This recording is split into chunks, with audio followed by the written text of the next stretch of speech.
Assez discuté. Que le duel commence.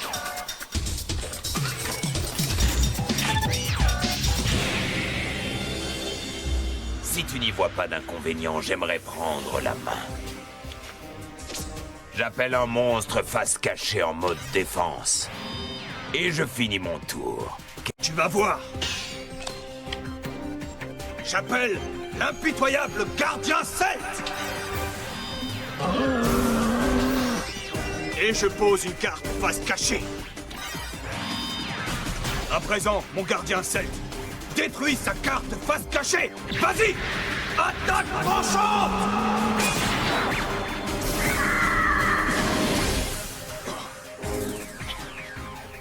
Merci. Tu me remercies d'avoir détruit ton monstre. Je ne comprends pas, Gansley. La carte que tu as détruite était un persan gris. Et alors? Lorsque cette carte est envoyée au cimetière, celui qui l'a attaqué doit se défausser d'une carte. Bien. Il m'en reste encore plein de toute façon. Mais ce n'est pas là sa seule faculté, Yugi. Elle me permet également d'appeler un autre persan gris sur le terrain.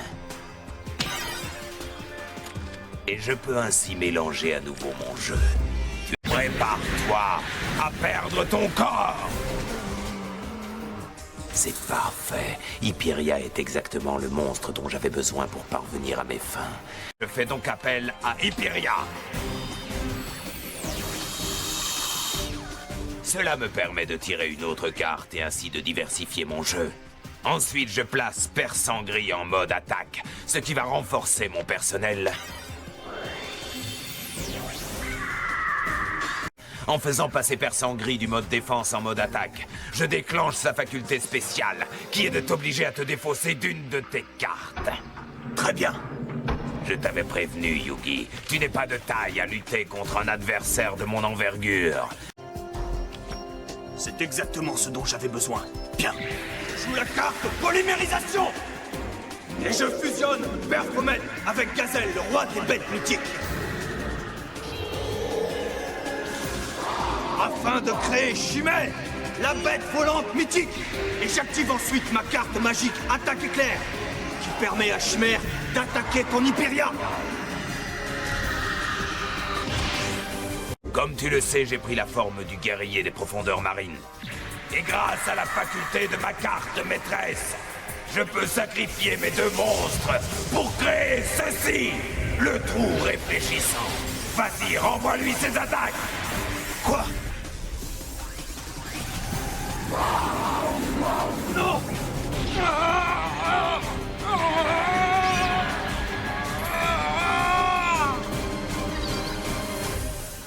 Tu n'as rien pour te protéger contre une attaque directe sur tes points de vie. Impitoyable gardien celte, attaque ses points de vie! Tu as réagi exactement comme je l'avais prévu. Et maintenant, j'appelle Ruklamba, l'esprit roi. Comment peux-tu invoquer un monstre alors que mon tour n'est pas fini? C'est très simple. Ruklamba, l'esprit roi, est l'un de mes meilleurs investissements. Avec cette carte dans mon jeu, quand je perds 1000 points de vie ou plus, j'ai la faculté de l'invoquer sur le terrain, renforçant ainsi mon personnel. Tu as déjà perdu plus de la moitié de tes points de vie, Yugi. Je vais bientôt prendre possession de ton corps, laissant ton esprit prisonnier de ce monde virtuel. Tu ne t'en tireras pas comme ça, Gansley. Ah oui, vraiment. Mais c'est parfait. J'appelle Yowie en mode attaque. Bien entendu, l'arrivée de Yowie t'empêche de tirer une carte au prochain tour. C'est ce qui fait de lui une recrue inestimable. Et maintenant, je joue une carte magique. Enterrement prématuré. Grâce à cette carte, il me suffit d'investir 800 points de vie seulement pour faire sortir du cimetière l'un de mes précieux employés. Hyperia, reviens! 3 contre 2, et mon personnel n'est pas encore au complet. Alors vas-y, lance une attaque, mon cher Yugi. Avec ces 3 monstres en première ligne, tu ne pourras jamais m'atteindre. Ça, c'est ce que nous allons voir! En avant! Impitoyable gardien celte! Attaque Yowie! Décidément, tu t'obstines sur la mauvaise voie. Très bien, je sacrifie Hyperia ainsi que Yowie afin d'activer le trou réfléchissant. Prépare-toi, Yugi, car voici ton impitoyable gardien Cell.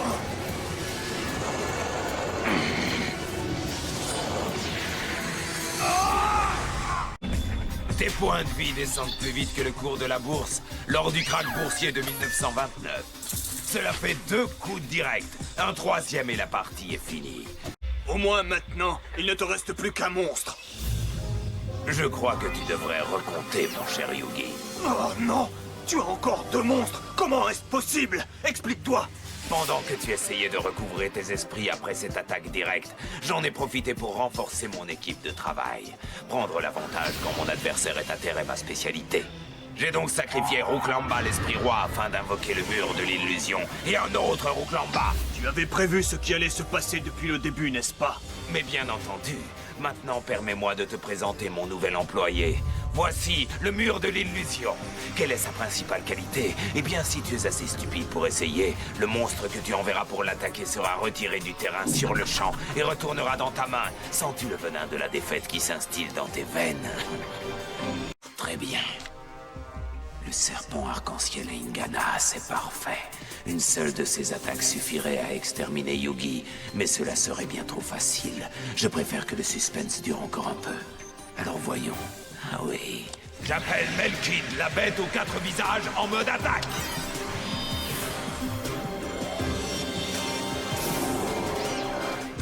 Ma première décision commerciale est d'éliminer ton impitoyable gardien celte. Et ma bête aux 4 visages possède la puissance nécessaire à sa destruction ainsi qu'à celle de tous tes points de vie. Vas-y, Melkid, ma bête aux 4 visages, extermine son impitoyable gardien celte grâce à ta quadruple attaque frappe.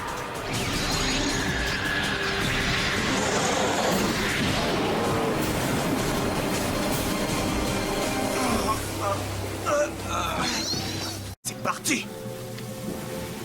La carte magique du grand arc-en-ciel? Ce n'est pas exactement ce dont j'avais besoin. Il me faut quelque chose de beaucoup plus puissant. Yugi, le duel touche à sa fin. Dommage. Je te réservais encore quelques belles surprises. Comme celle-ci par exemple. J'active l'offrande au damné. Elle m'autorise à détruire n'importe quelle carte de mon adversaire se trouvant sur le terrain. Tu peux dire adieu à Chimère, la bête volante mythique, et par la même occasion à ta dernière ligne de défense. J'ai à présent exterminé tous tes monstres. Faux! Tu oublies la faculté que possède Chimère, la bête volante mythique. Et, grâce à elle, je peux ressusciter un de mes monstres ayant servi à la créer. J'appelle Baphomet! Ça ne fait aucune différence pour moi. Le résultat sera de toute façon le même une fois que j'aurai joué ceci. Quoi? Je vais sacrifier le mur de l'illusion ainsi que Melkid, la bête aux 4 visages, afin de faire appel au serpent arc-en-ciel Ingana.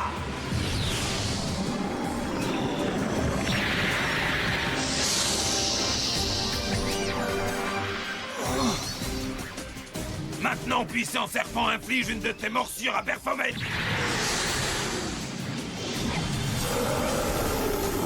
Je viens d'annihiler définitivement ta défense, Yugi. Tes points de vie se retrouvent sans protection. Je vais jouer mon dernier tour, Yugi. Très bien. Tes points de vie sont sur le point d'être réduits à 0. Et qui mieux que mon reptile préféré pourrait infliger le coup de grâce?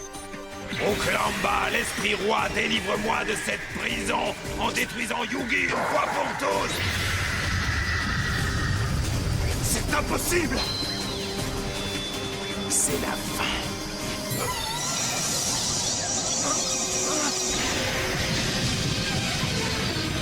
Que se passe-t-il? J'en ai assez! Je t'ordonne de détruire ces points de vie!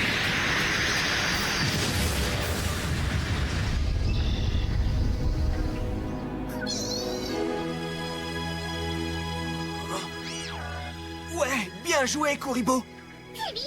Comment est-il possible que tu sois encore debout? Tu ne devrais plus avoir de points de vie! Ma carte maîtresse m'a sauvé! Grâce à sa faculté spéciale, Kuribo a pu former un mur de protection! Un stupide boule de poil a contré une de mes attaques et tu penses ainsi avoir gagné? Voyons, Yugi, tu fais parfois preuve d'une telle naïveté. Tu viens de signer ta propre défaite. Maintenant que tu as activé ta carte maîtresse pour te défendre, tu l'as également introduite sur le terrain, ce qui signifie que je peux dès lors attaquer ta boule de fourrure. Et selon le règlement du duel de carte maîtresse, si je réussis à détruire ta carte maîtresse, tu perdras ce duel. Ton Kuribo ne fait pas le poids face à mon serpent arc-en-ciel à Ingana. Je suis désolé pour toi. Inquiète-toi plutôt du sort que je te réserve. Je trouve que tu parles beaucoup trop, Gansley. À présent, c'est à mon tour de donner des conseils. Vois-tu, sous-estimer les petits peut s'avérer une grande erreur, aussi bien en affaires qu'en duel de monstres. Me fiche pas mal de la carte que tu vas tirer. Vraiment. Serait-ce le vif Gaïa, le chevalier féroce? Tu n'es qu'un idiot. Dois-je te rappeler ma faculté spéciale? Tu peux me lancer n'importe laquelle de tes attaques, Yugi. Elle ne m'atteindra pas. Je me contenterai de la renvoyer droit sur toi. Et puisqu'il ne te reste plus que 400 points de vie, elle ne fera de toi qu'une bouchée. À ta place, je n'en serais pas si sûr.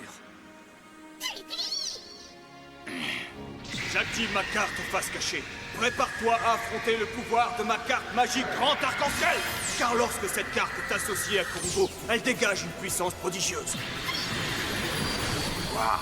Tu espères gagner avec un arc-en-ciel et une boule de fourrure? Je suis sûr que c'est un coup de bluff.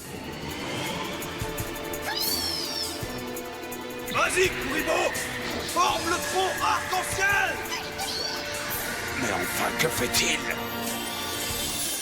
Peut-être devrais-tu vérifier le règlement de ton duel de carte maîtresse, Gansley. Tout d'abord, j'appelle le vif Gaïa, le chevalier féroce, en mode attaque. Et maintenant, voilà ce qui va te laisser hors course. Figure-toi que je n'ai pas pour cible tes monstres, Gansley. Je vais lancer mon chevalier directement sur tes points de vie. Comment? J'avais pourtant analysé tous les aspects de ce duel. Eh bien, il semblerait que tu aies oublié de te pencher sur celui-ci. Et maintenant, mon chevalier, attaque! Franchis le pont arc-en-ciel jusqu'à lui et porte une attaque directe à ses points de vie! Tu ne peux pas faire ça! La faculté spéciale de ma carte maîtresse ne peut rien contre les attaques directes! Oui, je le sais. Grâce à Kuribo, j'ai pu repérer ce qui constituait ta faiblesse. L'heure de la destruction a sonné, Gansley.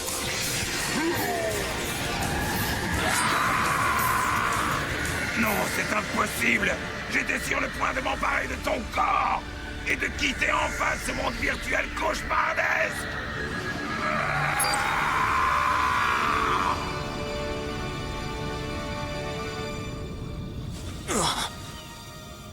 Je suis content que ce soit fini. Du moins pour l'instant. Nous devons à présent retrouver nos amis. Qui sait ce que leur réserve Noah? Espérons seulement que leurs vies ne sont pas en danger. Kuribo, je te remercie.